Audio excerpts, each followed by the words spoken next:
የቀረበውን ሪፖርት አዳምጫለሁ። ለማታም ለማየት ሞክሬያለሁ። አንዳንዶቹ ዳታዎች ኦነስትሊ በጣም ብሩታል ናቸው እና በእርግጥ ክቡር ሚኒስትሩ አሁን እርሱ የፈጠሩት ነው ብዬ አላስብም። ላለፉት ዓመታት የነበሩ ለትምህርት የተሰጠው ዋጋና ቸልተኝነት እንዲሁም የፖለቲካ ቁርጠኝነት ማጣት የፈጠረውን ችግር ውጤቱን እያየነው እንደሆነ ይገባኛል። ግን ደግሞ መፍትሄዎቹም ላይ እንዲሁ ጥያቄዎች አሉ። ለምሳሌ 1343 ትምህርት ቤቶች በ2016 ዓመተ ምህረት አንድም ተማሪ አለማሳለፋቸው፣ ዩኒቨርሲቲ ዲግራቸውን ጨርሰውም የመጀመሪያ ዲግራቸውን ኤግዚት ኤግዛም ከወሰዱት ውስጥ 27% ብቻ ማለፉ እኔ ማታ ሪፖርቱን ካነበብኩ በኋላ በዓለም ላይ እንዲህ አይነት ነገር አለ ወይ ብዬ ሰርች ለማድረግ እየሞከርኩ ነበር ሊትሬቸር እና እንዲህ አይነት ነገር የለም እና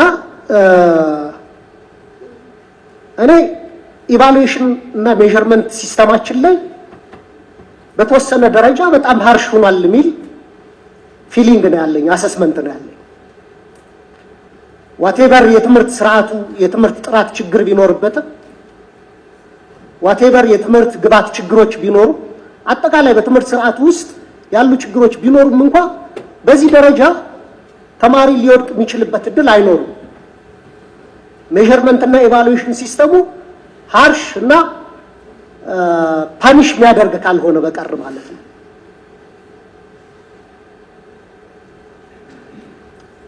እኔ ምንድነው ዩኒቨርሲቲዎቻችን በቂ የመቀበል ቁጥር አላቸው። በቂ የመቀበል ቁጥር ካላቸው ሁሉንም ተማሪ እንኳን ጠርገን ማስገባት ባንችል አሁን መሰረት ያደረግነውን ክራይቴሪያ በተወሰነ ደረጃ ብሌንድ አድርገን ከኖርሙ የተሻሉትንም ደግሞ የትምህርት እድል እንዲያገኙ ማድረግ መቻል አለብን ብዬ አስባለሁ። ለምሳሌ አፍሪካ ላይ በጣም ዝቅተኛ የሚባለው የማሳለፍ ምጣኔ ያላቸውን እያየሁ ነበር። አፍሪካ ላይ ዝቅተኛ የሚባለው ከኛ ቀጥሎ አይ ቲንክ ታንዛኒያ እና ኬንያ ላይ መሰለኝ ሪሰንትሊ የታዩ እንትኖች 45 እስከ 60% አካባቢ ነው የማለፍ ምጣኔው ማለት ነው። ስለዚህ በእኛም በኩል አትሊስት ከዚህ ከ3 ከ4% አወጣን 30-40% ድረስ የሚሆኑትን ምክንያቱም ሪፖርቱ ላይ ሬሜዲያል ማሻሻያ ከተሰጣቸው ውስጥ 85% የሚቀጥለው ዓመት ውጤት አስመዝግበው ዩኒቨርሲቲ ገብተዋል የሚል እንትን አለ። እኔ ከ1 እስከ 12ኛ ክፍል ያመጣነውን ተማሪ 11 ዓመት ብቻ ሬሜዲያል ማካካሻ በመስጠት ፈንዳሜንታል የሆነ ለውጥ ያመጣል ብዬ አላስብም። ስለዚህ ክቡር ሚኒስትር ያለውን የኢቫሉዌሽን ሲስተም ጥያቄዎቹ በትክክል ምን ያክል ተማሪዎችን ዲስክሪሚኔት ያደርጋሉ፣ ምን ያክል የተማሪዎችን ማወቅ መለካትን መሰረት አድርገው ነው የሚዘጋጁት፣ ቴስት ሪቴስትስ ይሰራሉ። እነዚህ ነገሮች ዩኒቨርሲቲዎች ላይ ያሉ የኤጁኬሽን እና ሜዠርመንት ባለሙያዎች ተጋብዘው ፋንዳሜንታል የሆነ ጥናት ተሰርቶ ይሄ ጉዳይ ሪቪዚት ቢደረግ የሚል ማንሳት ፈልጋለሁ። ሁለተኛው ጉዳይ በሪፖርቱ ውስጥ ያልሰማሁት ግን አንዳንድ ጥያቄዎች ያነሱት ጉዳይ አለ። የመምህራን ደሞዝ ጥቅማጥቅምና ማትጊያ ጉዳይ ነው። በብዙ ሀገሮች ላይ የትምህርት ውድቀት ችግር ያጋጠማቸው ሀገሮች ላይ አንደኛው የተሰራበት ጉዳይ የመምህራንን ደሞዝና ጥቅማጥቅም በማሻሻል ነው። ለምሳሌ እኔ የዩኒቨርሲቲ መምህር ነኝ። ከ8 ዓመት በፊት ወደ አሲስታንት ፕሮፌሰር ሲሸጋገር $356 አካባቢ ይከፈለኝ ነበር። አሁን አሶሲየት ፕሮፌሰር ነኝ። ኔት ሳላሪ $99 ነው። $100 እንኳን አይሞላም ክቡር ሚኒስትር። ይሄ ኦነስትሊ ዝቅተኛ ደሞዝ ብቻ ሳይሆን ኢምቦራልም ነው። የኢትዮጵያ መምህራን እየተከፈላቸው ያለ ደሞዝ ልጆቻቸውን አብልተው እንዳያሩ፣ ልጆቻቸውን እንዳያስተምሩ፣ ልብስ እንዳይቀይሩ የሚያደርግ ነው። በእርግጥ ከዚህ በፊትም ተነስቶ በእርሶ በኩል ሲሰጥ የነበረው መልስ መንግስት ነው ይህን መሰረታዊ መፍትሄ ሊሰጠው የሚችል ሲሉ ሰምቻለሁ። ግን በሚኒስትሪው በኩልም ትግል ያስፈልገዋል። ዲሞራላይዝድ የሆነ መምህር ይዘን ሞቲቬትድ ሆኖ አስተምሮ ነገ በዓለም ደረጃ የሚወዳደሩ ልጆች ይፈጥርልናል ብለን መጠበቅ ያለብን አይመስለኝም። ስለዚህ ይህ ጉዳይ በደንብ በሚኒስትሪው በኩል ፑሽ ተደርጎ ካውንስል ኦፍ ሚኒስትርስም ላይ በጀትም ሲያዝ በአግባቡ ማሻሻያ በጀት ተጠይቆ ወደኛ ይቅረብልን። በእኛ በኩል ደግሞ እንግዲህ ቤቱ ያጸድቃል አያጸድቀው የሚለውን ጉዳይ እናያለን። በኔ በኩል እንደዚህ አይነት ውሳኔ ሀሳቦች ከመጡ ቀድሜ መደግፈው መሆኑን መግለጽ ፈልጋለሁ። ሌላው በሪፖርቱ ያልተካተተ ጉዳይ ግጭት ባለባቸው አካባቢዎች በተለይ በኦሮሚያ፣ በአማራና በትግራይ በአፋርም ጨምሮ ኦልሞስት ወደ 10 ሚሊዮን የሚደርሱ ህጻናት እዚህ ሪፖርቱ ላይ ያለው ሌላ ነው። ዩኒሴፍ ላይ ቅርብ ጊዜ ያወጣው ሪፖርት 10 ሚሊዮን ያደርሰዋል። አማራ ክልል ወደ 4.3፣ ኦሮሚያ 3.2፣ በትግራይ 1.2 የሚደርሱ ህጻናት ትምህርት ገበታ ላይ የሉም። እንደዚህ አይነት ችግር ሲኖር ደግሞ በኢመርጀንሲ ሪስፖንስ ያስፈልጋል፣ ኢንተርቬንሽን ያስፈልጋል እና በቅድም በሪፖርት ክንውኑም ላይ የሚታይ በጊዜ የተገደበ የቅድ ክንውን አልቀረበልንም። እነዚህን ችግሮች አድሬስ ለማድረግ አትሊስት ግጭቶች እስኪቆሙ ድረስ ኢን ዘ ሾርት ተርም መፍትሄ ተብለው የሚወሰዱ ነገሮችን በሪፖርት ውስጥ አልተካተተምና የትምህርት ቤቶች ቁጥርም ከፍተኛ ነው።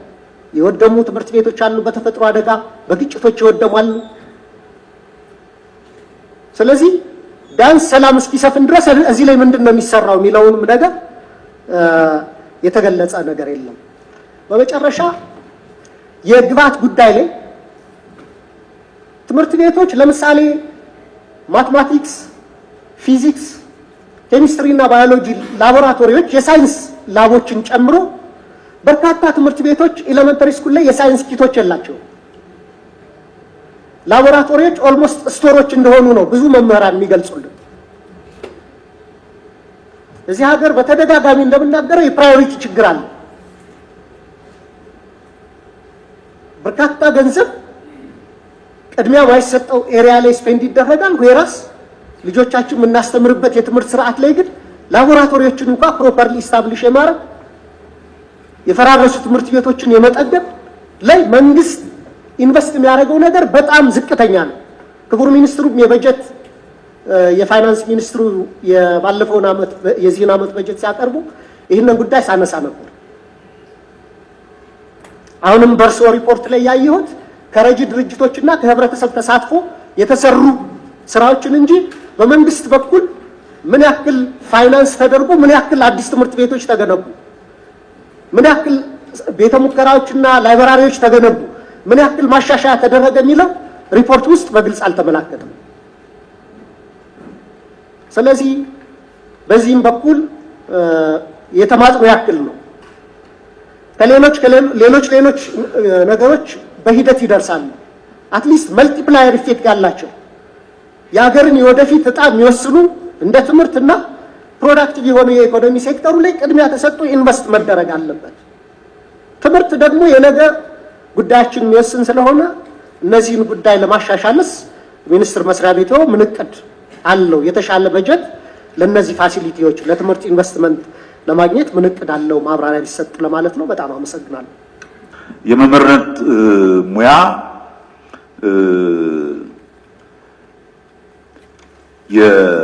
የትሬኒንግ ጥያቄ ብቻ ሳይሆን የኢንሴንቲቭም ጥያቄ አለው። የማትጊያ ስርዓት አለው ወይ? አይ ቲንክ መምህርም ስለሆኑ ነው መሰለኝ የተከበሩ አቶ ደሳለኝ በደንብ ነው ያነሱት ይሄንን ጥያቄ ጠንቀር አድርገው። ይሄ ምንም ጥያቄ የሌለው ነገር ነው። ኢንሴንቲቭ ኢዝ ኤክስትሪምሊ ኢምፖርታንት። ለመምህራን የምንሰጠው ደሞዝ በቂ ነው ወይ? በምንም አይነት በቂ ነው ብለን አናምንም። ለመምህራን ግን ብቻ አይደለም በቂ ደሞዝ የማንከፍለው፣ ለሁሉም የመንግስት ሰራተኛ የሚከፈለው ደሞዝ በጣም ዝቅተኛ ነው። በአጠቃላይ ይሄ ሲቪል ሰርቪሱን ቢኮዝ እንደምታውቁት መምህራንም በሲቪል ሰርቪስ ማዕቀፍ ውስጥ ነው ያለው። የደሞዝ ደረጃቸው ሁሉ የሚወሰነው በትምህርት ሚኒስቴር አይደለም፣ በሲቪል ሰርቪስ ስኬል መሰረት። የዩኒቨርሲቲ መምህራን እንኳን በዩኒቨርሲቲ የተለየ ስኬል አልወጣለትም። ቲፒካሊ ከ1 እስከ 22 ተነሱት የሲቪል ሰርቪስ እንትን ደሞዝ ላሻሽል እንኳን ብትል ሆል ሲቪል ሰርቪስ ካላሻሻልክ ወይንም ደግሞ ሴፓሬት ካላደረክ ትምህርት ላይ የተሳተፉትን ሰዎች በሌላ በኩል በፊስካል እንትን በኩል የሚመጣብህ ጫና በጣም ከባድ ይሆናል እና አንዱ የዩኒቨርሲቲዎች ሪፎርም ስንጀምር አንዱ ይሄ ራስ ገዝ የሚለውን ነገር ያደረግነው ዩኒቨርሲቲዎች የራሳቸውን ገቢ አግኝተው መጠቀም የሚችሉበትና የራሳቸውን የመምህራን ደሞዝ ስኬል ማውጣት አለባቸው ያልነው ለዚህ ነው። አዲሱ የትምህርት ሪፎርም ደግሞ የሚሰጠን የትምህርት ሴክተር ሪፎርም ይሄ ከሲቪል ሰርቪስ ሪፎርሙ ጋር በተያያዘ የሚሰጠን እድል ምንድነው? የትምህርት ሴክተሩን የማትጊያ ስርዓት ዩኒክሊ ትምህርትን በሚመለከት ዲፋይን ማድረግ ከቻልን ዜን ሜቢ ትንሽ ሬላቲቭ ፍሪደም ይኖራል፣ የተወሰነ ነፃነት ይኖራል የትምህርት እንትኑን ለማሳደግ ናው። ከዚህ ጋር ተያይዞ መምህራን ትምህርት ወደ ትምህርት ዘርፍ ጥሩ ተማሪዎች እንዲመጡ ለማድረግ ምን እየታሰበበት ነው? ዳይሬክትሊ ከዚህ ጋር የተያያዘ ነው። አይ ሚን ትምህርትን ወይ መምህርነትን ተመልሰን የተከበረ ሙያ እናድርግ። የተከበረ ሙያ ማድረግ ማለት እኔ በምንም መመዘኛ የትም ሀገር በደሞዝ ሂሳብ ካያችሁት በሚገርም ደረጃ መምህራን የሚያገኙት ደሞዝ ከሌላው እንትን ያነሰ ነው። እኛ አሜሪካን ሀገር በምናስተምር ጊዜ እንቀልድ ነበር። እንቀልድ ሳይሆን በትክክለኛ ፋክት የአሜሪካን መንግስት ለመንግስት ትምህርት ቤት መምህራን የሚከፍለው ደሞዝ በአመት ለአንድ እስረኛ ከሚያወጣው ያነሰ ነው። ለእስረኛ ወጪ ከሚያወጣው ያነሰ ነው። እኔ በማስተምር ጊዜ ትዝ ይለኛል የአሜሪካን ሀገር ለአንድ እስረኛ ኦን አቨሬጅ $55,000 በአመት ያወጣሉ። አማካይ የትምህርት ቤት መምህራን ወደ 34,000 ነበር የሚያገኙ። ኢሹ ፎር ዋን ኦር አናዘር ስትሬንጅ በሆነ ሪዝን መምህርነትን የመሰለ ትልቅ ሙያ ኢን ተርምስ ኦፍ ፔይ አይደለም ዋናው ማድረግ ያለብን አትሊስት ከችግር የወጣ ሙያ እንዲሆን ማድረግ ነው። ሙያው ሌላ ተጨማሪ አድቫንቴጆች አሉት። ከምንም ሙያ በላይ ትምህርትን አስተማሪነትን የመሰለ ሳቲስፋክተሪ ስራ አለ ብዬ አላምንም። እድሜ ልኬን የኖርኩት አስተማሪ ሆኜ እየተቸገሩ ግን አይሆንም። ልጄን ምን አበላለሁ እያሉ እያሰቡ አይደለም። ሀብታም ለመሆን አይቻልም፣ ግን በቂ ደሞዝ ተከፍሏቸው ራሳቸውንና ቤተሰቦቻቸውን ማኖር የሚችሉ ማድረግ አስፈላጊ። ይሄንን መስራት አለብን። ይሄንን በሚመለከት ቁጭ ብለን ቅድም ያልኩትን አይነት የፊስካል እንትኑን ጠብቀን መንግስት ደሞዝ ጨምሮ ሪሊ ያደርገዋል ወይ ብለን ስናስብ የረጅም ጊዜ ህልም ሲሆንብን ነው። እስኪ ምናልባት ቢያንስ እንደው መኖሪያ ቤት በመንግስት በተለይ በክልሎች በመንግስት በኩል መሬት እንኳን ቢያገኙ መምህራን ቤት ለመስራት የሚያስችል ፋይናንሲንግ እንዲያገኙ ምን እናርግ በሚል ይሄ መምህራን ባንክ የሚለውን ኢኒሺዬቲቭ የጀመርነው። እኛ ተስፋ የምናደርገው በሚቀጥለው ዓመት መምህራን የራሳቸው ባንክ እንዲኖራቸው ኮኦፐሬቲቭ ባንክ እንዲኖራቸው አድርገን ቢያንስ ሰብሲዳይዝድ የሆነ ወለድ ኖሯቸው ትምህርት ቤታቸውን ቤት በሚሰሩ ጊዜ እንትን እንዲያደርጉ ለማድረግ እየሞከርን። ይሄ ግን ሲግኒፊካንት የሆነ የመንግስትን አቅም የሚጠይቅ ነው። የደሃ ሀገር መሆን የደሃ ሀገር መንግስትም መሆን ነው። ሚኒንግ መንግስት የሚኖረው አቅም በዛው ልክ የተገደበ ስለሆነ አንዳንድ ጊዜ ከአቅማችን በላይ ይሆናል እና ፍራስትሬቲንግ ነው። ይሄንን ነገር ማድረግ ግን ማለፍ ያለብን ነገር ነው። ዝም ብለን የምንተወው አይደለም። ሌላ የተነሳው ከቋሚ ኮሚቴው የትምህርት ቤት መምጣት ያልቻሉና ወደ 7.2 ሚሊዮን አካባቢ የሆኑ ተማሪዎች በእድሜያቸው ትምህርት ቤት መግባት ሲኖርባቸው ያልገቡ አንዳንድ የውጭ ሀገር የተባበሩት መንግስታት አይነት እስከ 10 ሚሊዮንም ነው ይላሉ ተብሏል። እኔ እሱን አላምንም። አይ ቲንክ 7.2 ሚሊዮን በጣም ብዙ እንደው እነሱ 10 መድረሱ አይደል 7.2 ሚሊዮን ልጆቻችን ትምህርት ቤት መግባት አለመቻላቸው በጣም ሊያሳስበን የሚገባ ጉዳይ። ግን ዝም ብለን የምናወራው አይደለም። ሪሊ ከምር ይሄን ነገር ካሰብንበት እንደ ህብረተሰብ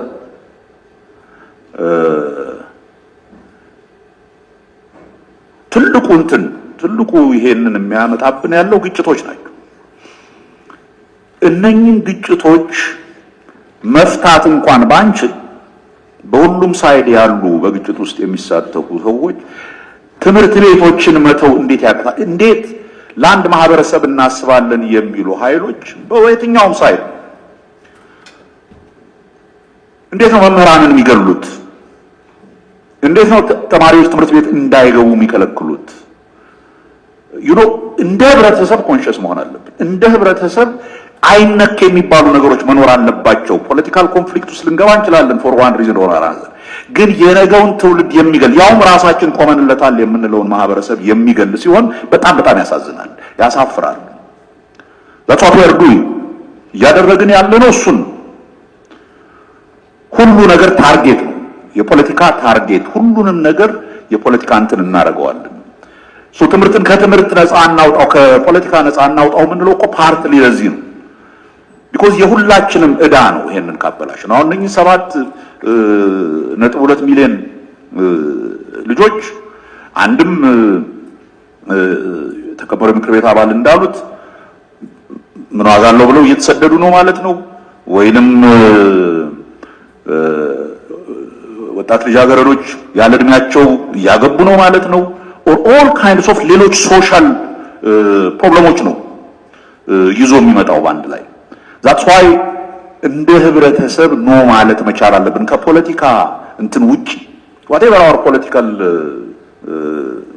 inclination whatever የኛ ፖለቲካ inclination ምንም ይሁን ምን አንዳንድ ነገሮች ኖ ከዚህ ጋር ማለፍ የለበትም የምንለው ነገር መኖር አለበትና እኔ አይ ቲንክ አንዱ በግጭቶች ምክንያት ልጆቻችን እንዳይማሩ የሚደረገው ነገር ነው።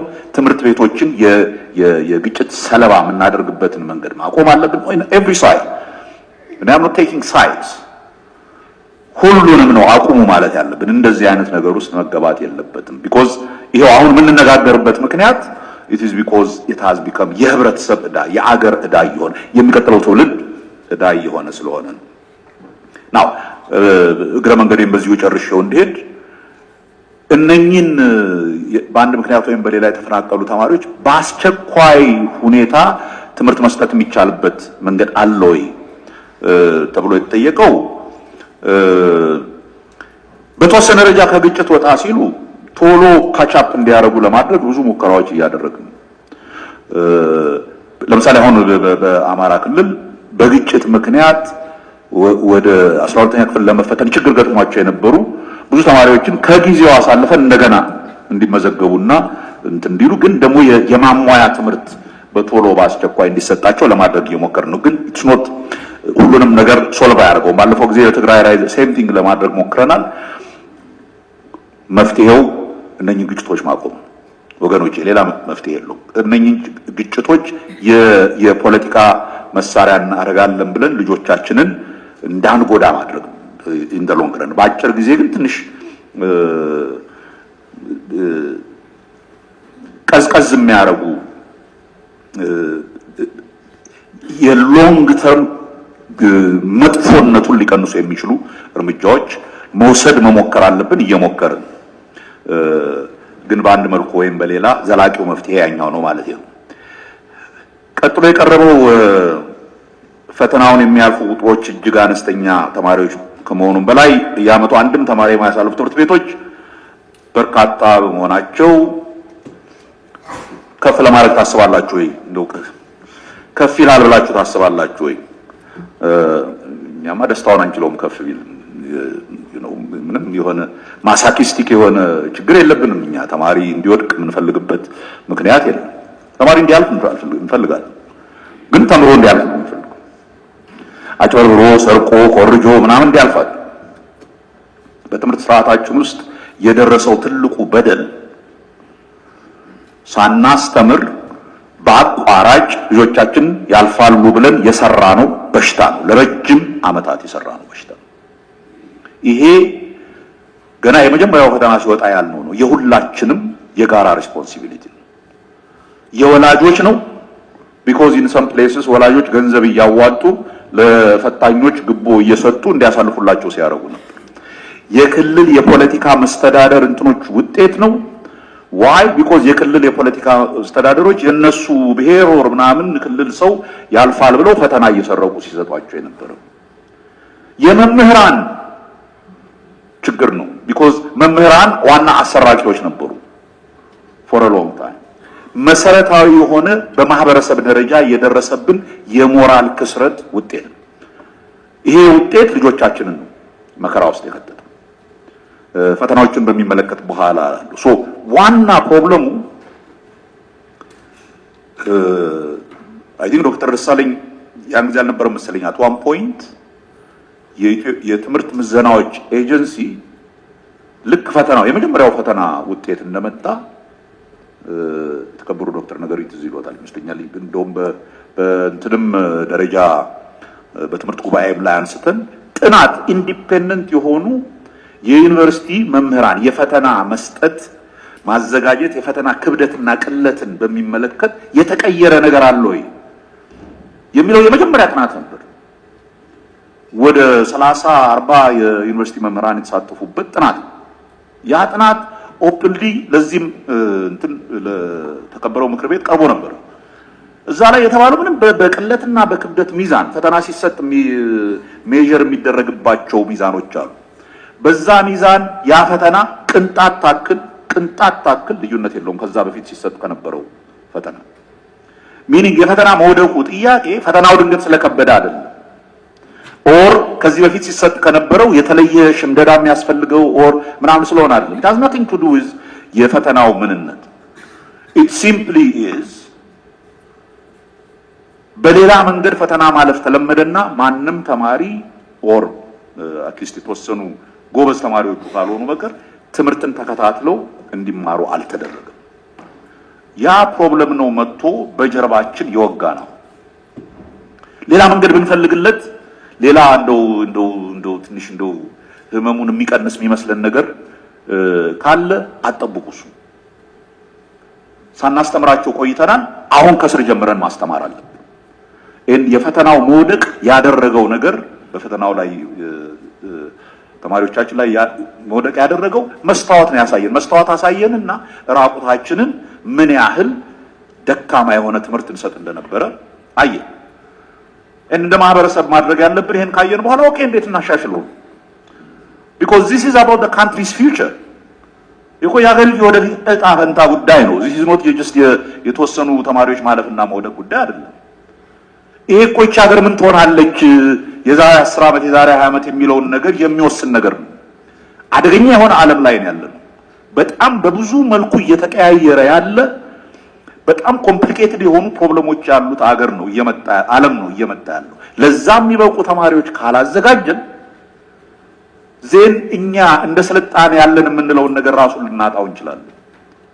በፍጹም በቀላሉና በአጭር ጊዜ ማየት ያለብን ችግር አለ። ሁለተኛ ይሄ መጀመሪያ ላይ የተደረገው የፈተናው እንትን የሰጠን ነገር አንዴ ሳይኮሎጂካሊ ችግሩ ምን እንደሆነ በደንብ በማህበረሰብ ደረጃ ከታወቀ በኋላ አክቹሊ መፍትሄው ከባድ አይደለም። ሲሪየስሊ ማስተማር ነው። ሲሪየስሊ መከታተል ነው። ተማሪዎች እንዲማሩ ማድረግ በቃ ካሁን በኋላ ስርቆት የለም ብሎ ሲያስብ ተማሪ የሚያደርገው ማጥናት ይጀምራል። እስኪ በየክልላችሁ በምትሄዱበት የወከላችሁትን ህዝብ ለማነጋገር በምትሄዱበት ጠይቁ። ምን የተለየ ነገር አለ ብትሉ የሚነግሯችሁ አሁን ትምህርት ቤቶች ውስጥ ላይብረሪ የሚገባ ተማሪ በክፉኛ ጨምሯል። አሁን ወላጅ ስለ ልጆቹ ትምህርት መጠየቅ ጀምሯል። እዚህ ፓርላማ የተቀበላቸው የፓርላማ አባላትማ እዚህ አብሮት ላይ ያለውን ሰልፍ እኮ ማየት ይበቃቸዋል። ተማሪ ምን ያህል ወደ ቅዳሜና እሑድ ተማሪዎች ከቤታችሁ ስትወጡ አይታችኋል። ልክ እንደ ሬጉላር ትምህርት ቀን ነው የሚመስለው። ዩኒፎርማቸውን ለብሰው እኮ ነው እየሄዱ ያሉት። ዋይ ቢኮዝ ትምህርት ቤቶቹ እንደ በፊቱ እየቀለዱ ማሳለፍ እንደማይችሉ ሲያውቁ እንደገና ጠርተው ማስተማር ጀመሩ፣ ቲዩተር ማድረግ ጀመሩ ልጆቻቸው። ይሄ ምንም አይነት ሌሎቹ ነው። ይሄ በካሪኩለም በምን ከምናደርገው ሪፎርም መጀመሪያ የሚያስፈልገን ልክ እኮ ነው ግብርና ላይ ዝም ብሎ ጭንጫ መሬት ላይ አፈር ማነው ዘር ተከልቆ አይሆንም። መሬቱ ያንን ለመቀበል የሚችል መሆን አለበት። ልጆቻችን ያንን መቀበል እንዳይችሉ ነው ሪፎርም ያደረግናቸው። በአቋራጭ ሁሉ ነገር ይገኛል ብለን አሁን ይሄ ፈተና ያደረገው አለሰለሰው መሬቱን። ለካ ማለፍም ሆነ እውቀት ማግኘት ነው ሴንትራል፣ ኖት ጀስት ወረቀት ማግኘት። ከወረቀት ከዲግሪ ጋር ያለን ችግር፣ በዚህ አገር ላይ ያለው ችግር፣ ከስርቆት ከምን ጋር ያለው ችግር፣ ኮሌጆች ተብለው ተፈጥረው ዲግሪ የሚሸጡበት ሀገር እኮ ነው። ሊትራሊ እኮ ዲግሪ የሚሸጥበት ሀገር። ይሄንን ነው መስመር ለማስያዝ የተሞከረው። ይሄ ደግሞ ተወሰነ ደረጃ ሳይኮሎጂካል ኢንቫይሮንመንቱን አሻሽሎታል። አሁን መሰረታዊ ሪፎርሞቻችንን ትምህርቱን ለማሻሻል፣ ካሪኩለሙን ለማሻሻል፣ መምህራንን ለማሻሻል የምናደርገው ነገር መሬት አለው፣ የሚይዝበት መሬት አለው። ይሄ እየተሻሻለ ይሄዳል ብለን እናምናለን። ለመጀመሪያ ጊዜ ከልቤ ነው ብላችሁ ባለፈው አመት በኦልሞስት 40-50% ነው የጨመረው ከመጀመሪያው ፓርትሊ። በዚህ ዘንድሮ ከዚህም ከፍ ይላል። ከ5.5% አካባቢ ነው ያሳለፍነው። ከዚህም ከፍ ይላል ብያለሁ። ኖት ቢኮዝ ገና የትምህርት ሪፎርም ላይ የምንሰራው ስራ ብዙ መስመር ያዘ ሳይ ይሄ ራሱ ለካ ትምህርት ተጠንቶ ነው፣ አንብቦ ነው፣ አውቆ ነው እንጂ ዝም ብሎ አይታለፍም የሚለው ነገር ራሱ ሲግኒፊካንት የሆነ ሳይኮሎጂካል ኢንቫይሮንመንቱን ቀይሮታል። ይጠቅማል ብለን እናስባለን። ይሄ ነገር ዘላለም የሚቆይ አይደለም፣ ይሻላል። ሲሻል ግን አልፈን ተሻግረን ስንደርስ ሪል የተማሩ ልጆች ይኖሩናል።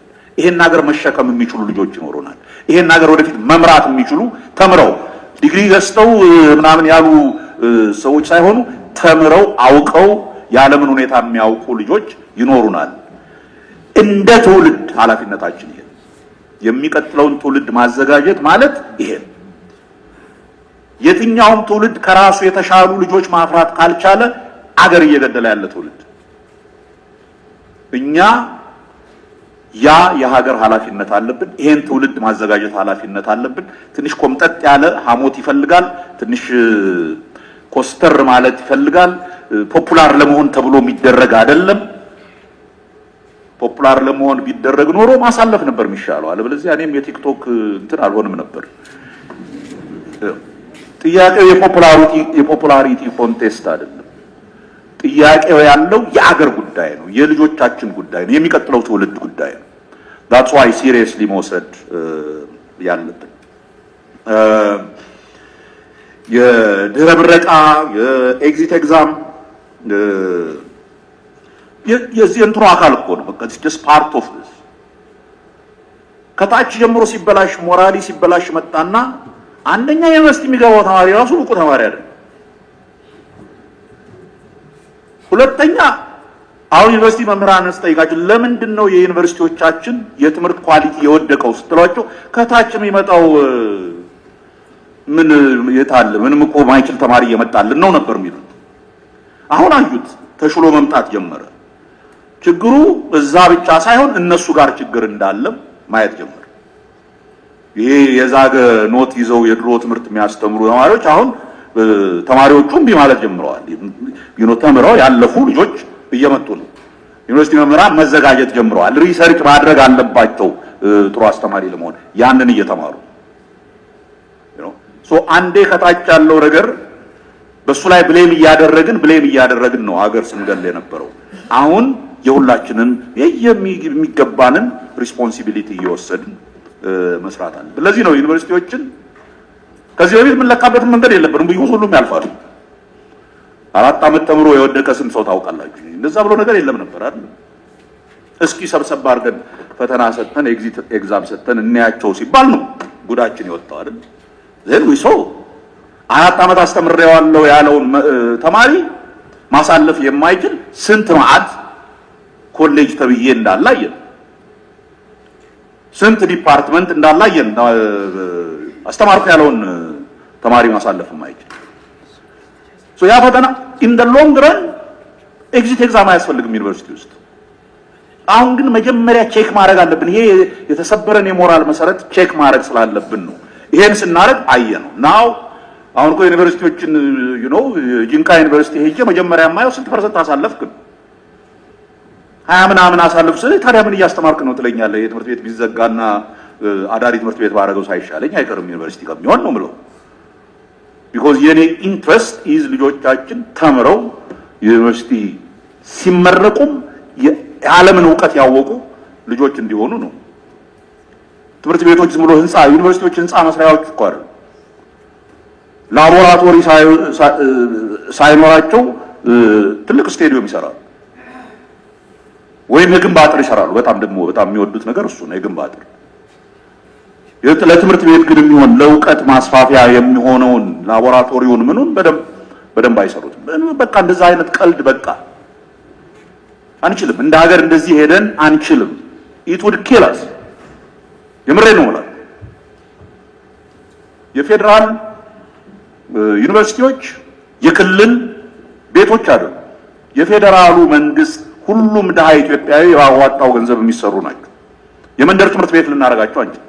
ለቷት ቢድ ሊትራሊ የመንደር ትምህርት ቤቶች ነው ያደረግነው።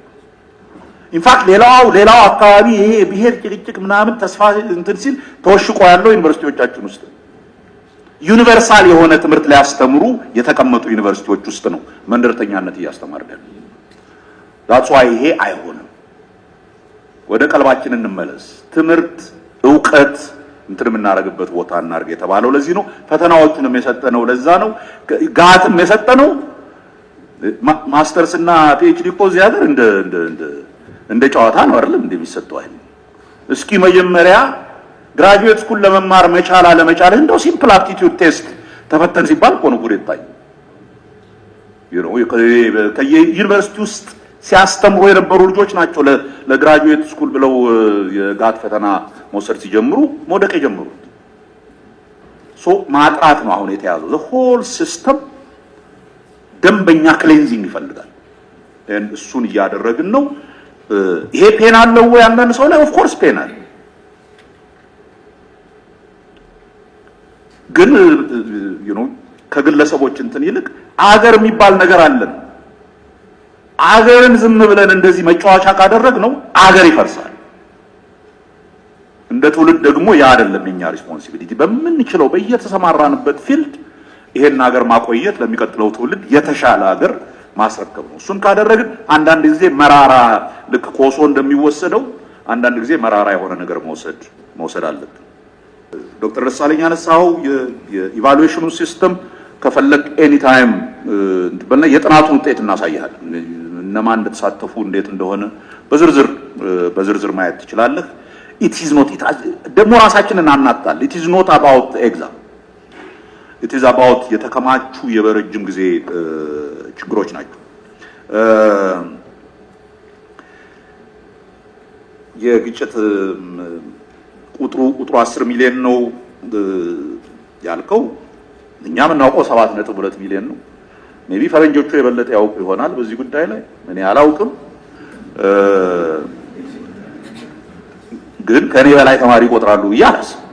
እኔ ስራዬ ብዬ ዋና ስራዬ ነው ተማሪ የቆጠርኩ ስንት ተማሪ እንዳለኝ የማወቅ ሪስፖንሲቢሊቲ አለብኝ። ግን እንዳልኩት ነው ጸቡ 10 ነው 7 ነው አይደለም። 1 ሚሊዮንም ተማሪ እንትን ማድረግ የለበትም።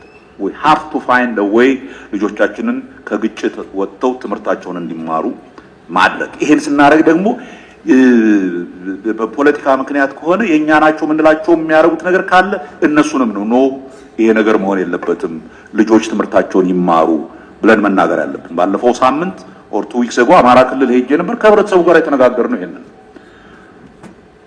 በቃ በሌላ ነገር እንነጋገር። በሌላ ነገር የምንታቆስም ከሆነ እንታቆስ። ልጆቹን እናውጣቸው ከዚህ ትምህርታቸውን ይማሩ። ዛሬ ማስተካከል ያልቻልነው ሀገር ካለ ነገ የሚያስተካክሉት እነሱ ናቸው። እነሱንም አበላሽተን ከዛ በኋላ ፐርፔቹዋሊ ልንቀጥል ነው። እንዲህ አይነት ስቱፒዲቲ መቆም አለበት ነው።